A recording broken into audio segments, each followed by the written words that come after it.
Magandang gabi kapatid kaibigan, narito po akong muli ang inyong kaibigan si Brother Albert upang magbahagi ng salita ng Diyos sa gabing ito. Ang topic ko sa gabing ito ay pinamagatan ko na ang mga bagay na dapat mong malaman. Kapatid kaibigan, dito ay inog ang ating talakayan na makapagbibigay sa iyo ng kaalaman tungkol sa mga salita ng Diyos. Alam mo ba na iniibig ka ng Diyos? At iyan ay pinatunayan niya sa pamamagitan ng pagkakaloob ng kanyang bugtong o kaisa-isang anak na si Jesucristo.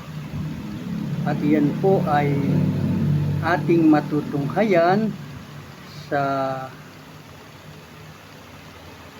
John 3:16 na ganito po ang sinasabi, sapagkat gayon na lamang ang pag-ibig ng Diyos sa sanglibutan na ibinigay niya ang kanyang bugtong na anak upang ang sinuman sa kanya'y sumampalataya ay huwag nang mapahamak kundi magkaroon ng buhay na walang hanggan. Yan po ang sinabi sa aklat ng John chapter 3 verse 16 na pagpapatunay po na tayo ay iniibig ng Diyos sapagkat ang kanyang kaisa-isang anak ay nakuha pa niyang ibinigay sa mga tao.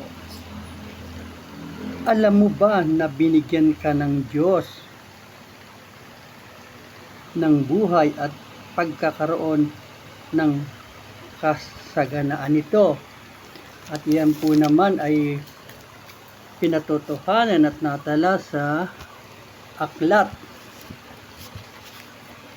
ni Juan sa John chapter 10 verse 10 na ganito ang sinasabi.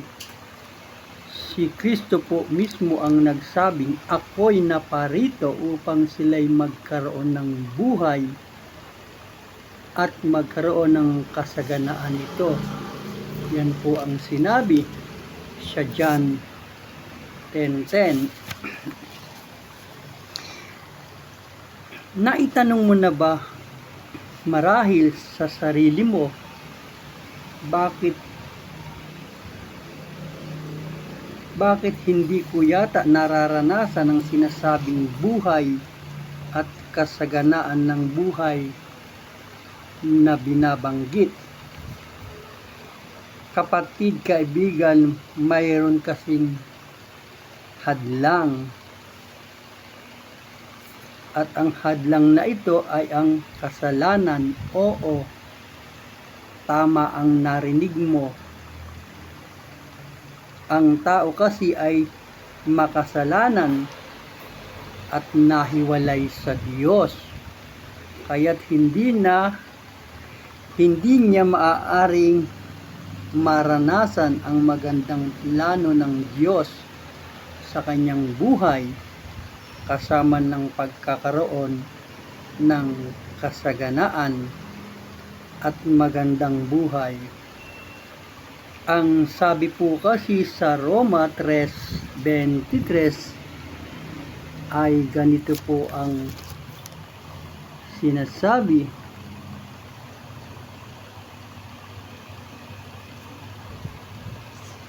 sapagkat lahat ay nagkasala nga at hindi nakaabot sa kaluwalhatian ng Diyos, o sa iba pong salin yan, hindi nakaabot sa pamantayan ng Diyos. Yan po ang sabi sa Roma 3:23 na ang tao ay hindi nakaabot sa pamantayan ng Diyos. Alam mo ba kung bakit nilikha ng Diyos ang tao?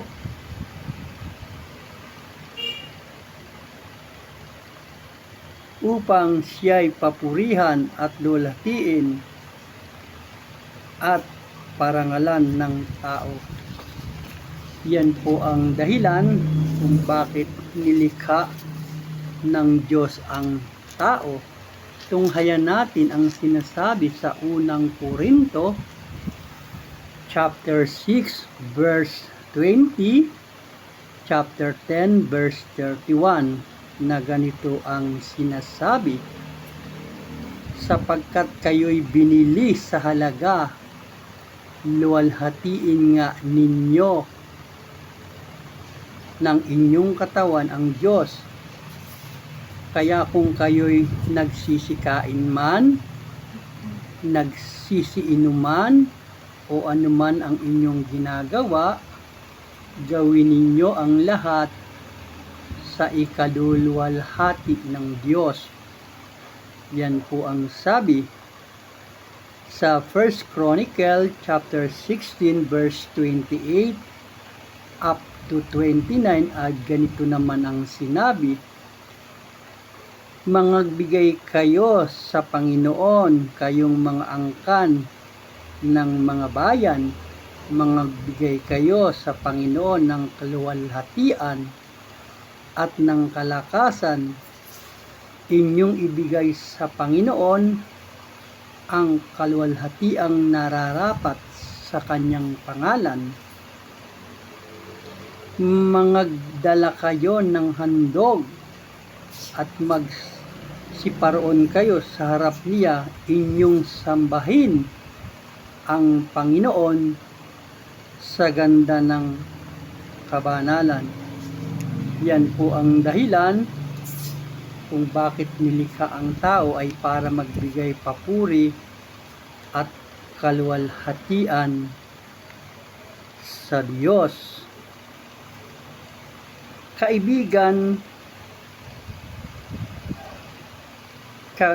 Kapatid, kaibigan, ang isa pang dahilan kung bakit nilikha ng Diyos ang tao ay gusto rin niyang makasama ang tao.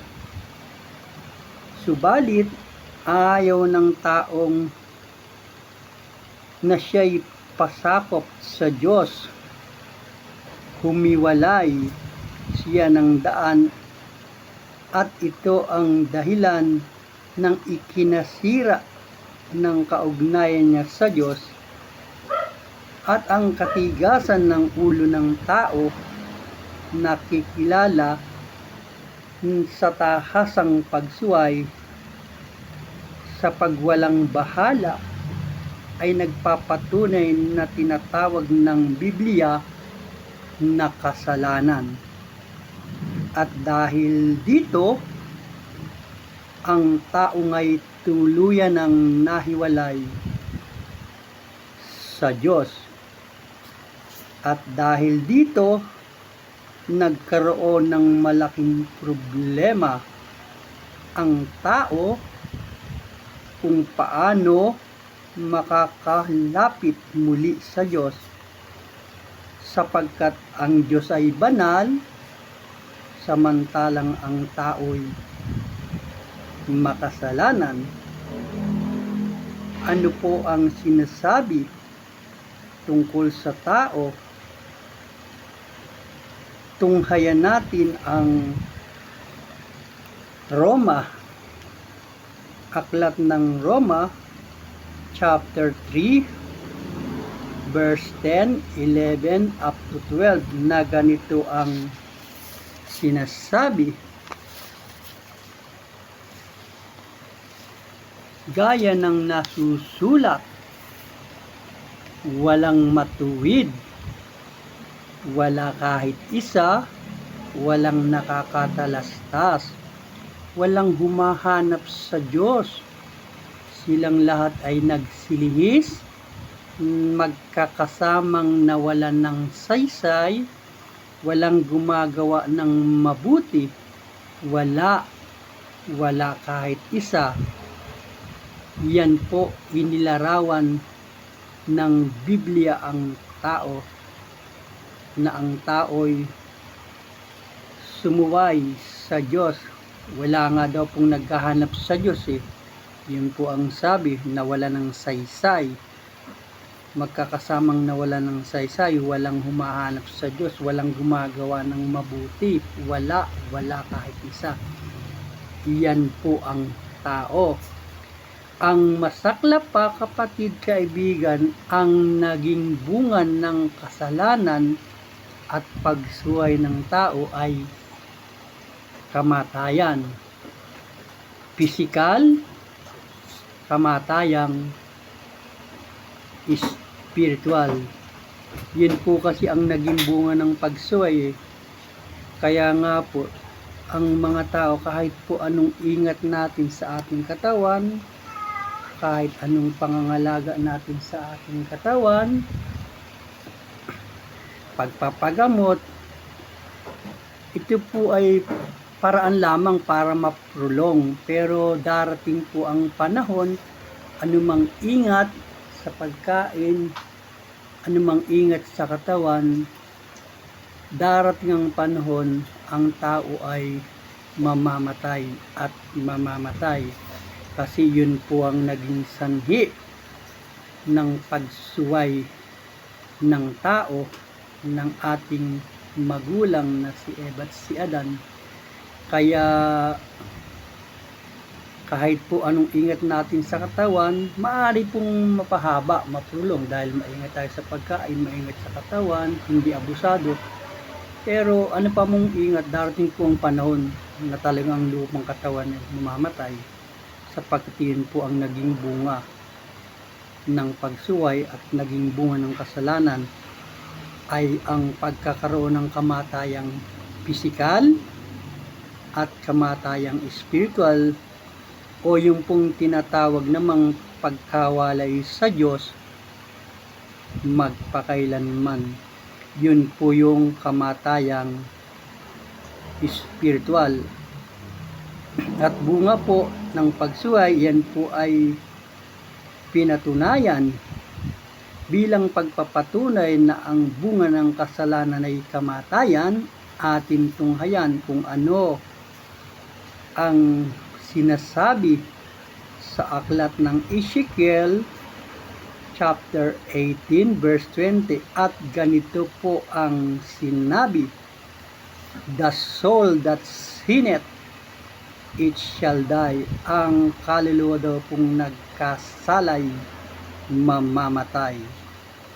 Yan po ang referensya at pagpapatunay na kamatayan ang dulot ng kasalanan. At ang isa pa pong katibayan ay natala naman sa aklat ng Roma chapter 6:23, chapter 6 verse 23, at ganito ang sinabi: sapagkat ang kabayaran ng kasalanan ay kamatayan, datapwat ang kaloob na walang bayad ng Diyos ay buhay na walang hanggan kay Kristo Jesus na ating Panginoon.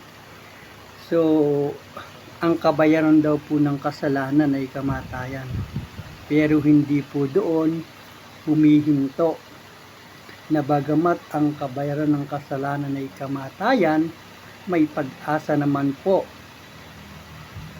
sa ating Panginoong Jesucristo na siya namang magkakaloob ng libre, walang bayad na buhay na walang hanggan sa ating Panginoong Jesucristo. Pang-apat po, alam mo ba na si Kristo lamang ang tanging lunas at solusyon sa kasalanang nagawa ng bawat isang tao? Kapatid, kaibigan, si Jesus na mismo ang nagsabi ng ganito: ako ang daan at ang katotohanan at ang buhay. Sino man ay hindi makaparoroon sa Ama kung hindi sa pamamagitan ko. Yan po ang sabi na kay Kristo po ang buhay. Hindi po tayo makakarating sa Ama kung hindi po tayo dadaan sa Panginoong Hesus. Yan po ang sabi, ako ang daan at ang katotohanan at ang buhay. Sino man daw po ay hindi makaparoroon sa Ama kung hindi sa pamamagitan ko. Siya po mismo ang nagsabi niyan. At ito po ay natala sa aklat ng John chapter 14 verse 6. Kapatid kaibigan, ang tanging kaparaanan upang masolusyonan ang kasalanan na siyang suliranin ng tao ay pagsisihan ito at tanggapin si Kristo bilang Panginoon at tagapagligtas. Wala na pong ibang solusyon pwedeng gawin ang tao ipalit maliban tanggapin si Kristo at pagsisihan ng kanyang kasalanan, tanggapin si Kristo bilang Panginoon at tagapagligtas upang siya'y magkaroon ng buhay na walang hanggan kaloob ng Diyos sa Kanya. Atin pong tunghayan kung ano ang sinasabi sa 1 John chapter 5 verse 11 up to 13 na ganitong ang nasulat, at ito ang patotoo na tayo'y binigyan ng Diyos ng buhay na walang hanggan, at ang buhay na ito ay nasa Kanyang anak.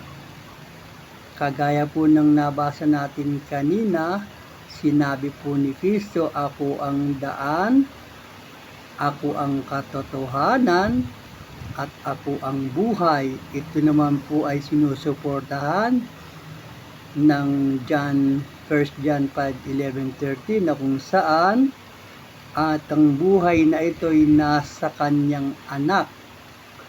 Ang anak po ay si Hesus Kristo. Ang kinaroroonan nga ng anak ay may buhay na walang hanggan. Yun po ang sabi. Ang hindi kinaroroonan ng anak ng Diyos ay walang buhay. At ang bagay na ito'y isinusulat ko sa inyo upang inyong malaman na kayo'y mayroon buhay na walang hanggan. Isinusulat daw po ito sa atin na tayong nananalig kay Kristo at kinaroroonan ni Kristo ay mayroong buhay na walang hanggan. Yan po ang sabi sa 1 John 5 chapter 5 verse 11 up to 13. Hindi ko po yan sinabi. Hindi po ako nag-imbento. Binasa ko lamang po kung ano ang sinasabi sa nasabing aklat. Kapatid kaibigan, bago ako magwakas sa pagtalakay sa paksang ito, nais ko lang magbigay ng ilang gabay kung paano makakapanumbalik sa Diyos ang tao na nawalay dahil sa kasalanan. Nawalay po kasi ang tao dahil sa kasalanang nagawa ng ating mga magulang, at mula po noon nagkaroon po ng pagkakahiwalay ang tao sa Diyos, dahil nga po ang Diyos ay banal at ang tao ay makasalanan, at ito po'y maipanunumbalik lamang at muring marirestore ang nasirang ugnayan ng tao sa Diyos. Ay kailangan pong ma-restore, ay meron pong mga dapat gawin. Una po, kailangan magsisi at magbalik loob sa Diyos. Dahil nga po nagkasala, kailangan pong magsisi. Dahil nga po nahiwalay, kailangan pong magbalik loob sa Diyos. Yan po ang paraan para po ma-restore at ma-reconnect ang kaugnayang nasira dahil sa kasalanang nagawa ng tao. At iyan po ay may batayan at mababasa natin sa Gawa chapter 3 verse 19. Kaya nga magsisi kayo at magbalik loob sa Diyos upang kayo at ang inyong mga kasalanan patawarin kayo at ang inyong mga kasalanan. So, para po ma-restore at ma-reconnect at makapanumbalik sa Diyos, kailangan pong pagsisihan ng tao ang mga kasalanang nagawa niya at magbalik loob sa Diyos. Yan po ang unang gabay. Ang pangalawa pong gabay, kailangang ipahayag ng inyong labi na si Jesus ay Panginoon at dapat mong sampalatayanan. Yan naman po ang sinasabi sa Roma chapter 10 verse 9. Kung ipapahayag ng inyong labi na si Jesucristong Panginoon ay kung ipapahayag ng inyong labi na si Jesus ay Panginoon at buong puso kang mananampalataya na siya ay muling binuhay ng Diyos, maliligtas ka. Yun po ang sabi. Kailangan mo pong sampalatayanan at ipahayag ng iyong labi na si Kristo ay Panginoon at sampalatayanan. Ang sabi po ay maliligtas ka. Ang pangatlo po ay tanggapin at sampalatayanan siya para mapabilang ka sa pamilya ng Diyos. Ang sabi po sa John 1:12 ay ganito, subalit ang lahat ng tumanggap, sumampalataya sa Kanya ay binigyan ng karapatang maging mga anak ng Diyos. Yan po ang sabi sa John 1:12. So, kailangan pong tanggapin si Kristo upang mapabilang at mabigyan ka ng pribilehiyong mapabilang sa pamilya ng Diyos. At ang pang-apat at panghuli, ito po ay ang pagpapasya mo sa iyong sarili. Siya po ay nakatayo sa pintuan at tumutok-tok. Nasa iyo ang pagpapasya kung diringgin mo ang kanyang tinig at kung pagbubuksan mo ng pinto, siya na kumakatok sa pintuan. Dito po although wala naman pong sinabing sa puso kumakatok, pero ito po ay nagre-representante na ang puso po ang magbubukas dito para tanggapin ang Panginoon sa kanyang puso at papasukin sa kanyang buhay. Ang sabi po sa Pahayag chapter 3 verse 20, siya'y nakatayo sa pintuan at tumutok-tok, nasa sayong pagpapasya kung diringgin mo ang kanyang tinig at kung pagbubuksan mo ang pinto para siya'y makapasok sa iyong buhay. Kapatid, kaibigan, Ako'y umaasa na nakatulong sa iyo ang mga tinalakay natin patungkol sa mga dapat mong malaman. Ang una po ay dapat mong malaman na iniibig ka ng Diyos. Dapat mong malaman binigyan ka ng Diyos ng buhay at ng pagkakaroon ng buhay na walang hanggan. Dapat mong malaman ang dahilan kung bakit ka nilikha ng Diyos sa daigdig na ito. At ang panghuli,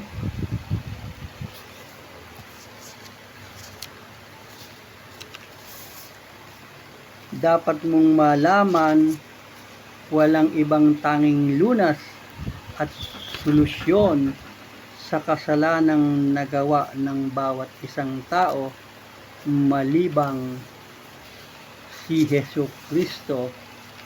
At ako rin po ay nagbigay ng 4 na gabay upang makatulong kung paano makapanumbalik ang taong nawalay sa Diyos dahil sa pagsuway at sa kasalanan. Yan po ay tinalakay na kailangan magsisi at manumbalik sa Diyos dahil nga po nahiwalay dahil sa pagsuway at kasalanan.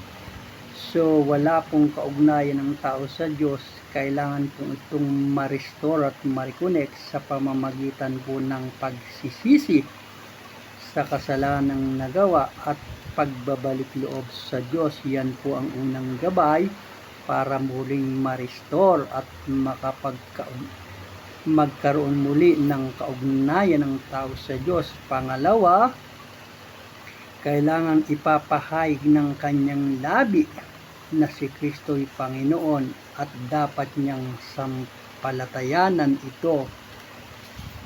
Pangatlo, tanggapin si Kristo upang mapabilang sa pamilya ng Diyos, sapagkat ang sabi po sa John 1:12, ang lahat lamang nagsitanggap sa Kanya ay pinagkalooban niya ng karapatang maging mga anak ng Diyos.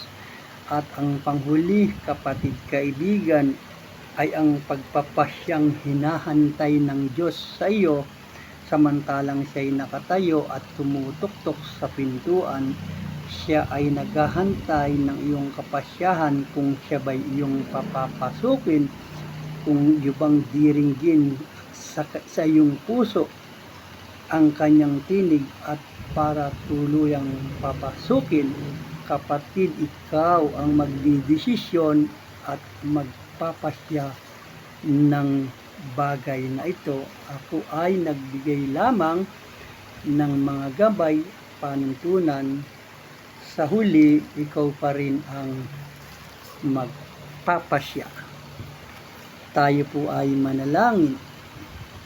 Salamat Ama sa maikling oras ng pagtalakay na dapat naming malaman ang mga bagay na tinalakay namin.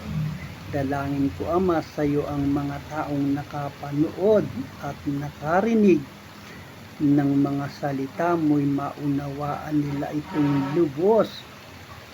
Panginoon, ipaunawa mo sa kanila ito, buksan mo sila ang kanilang mga matang spiritual, buksan mo ang kanilang tengang espiritu at maintindihan nila kung ano ba ang ibig sabihin ng mga tinalakay na ito. Ikaw lamang Ama ang makapagbibigay ng totoong kaunawaan sa bawat isang taong nakinig at nanood ng video na ito. Tulungan mo ang tao, kung sino mang nanood nito, na makapagpasya sa kanyang sarili samantalang ikaw ay kumakatok at ang iyong tinig ay marinig nila ng malinaw at maunawaan nila. Sa ganon, makapagpapasya sila sa kanilang buhay upang tanggapin kanila sa kanilang puso bilang Panginoon at sariling tagapagligtas ng buhay nila. Sa ganon, marireconnect ang kaugnayang nawala dahil sa kasalanan at sa gano'y mapapabilang sila sa pamilya ng Diyos. Tulungan mo ang lahat ng nanood at nakinig ng bidyong ito. Hinihingi po namin ang mga bagay na ito sa pangalan ng iyong anak na si Jesus, na aking Panginoon, aming Panginoon na tagapagligtas, through the power of the Holy Spirit. Amen. Salamat kapatid kaibigan sa pagsama sa maikling pagtalakay sa gabing ito sa kalooban ng Panginoon. Muli akong gagawa ng panibagong topic at muling mag-upload sa susunod na linggo. Pagpalain, ingatan, proteksyonan tayo ng Panginoon at bigyan ng masarap na pagtulog sa gabing ito sa ating pansamantalang pamamahinga. Amen.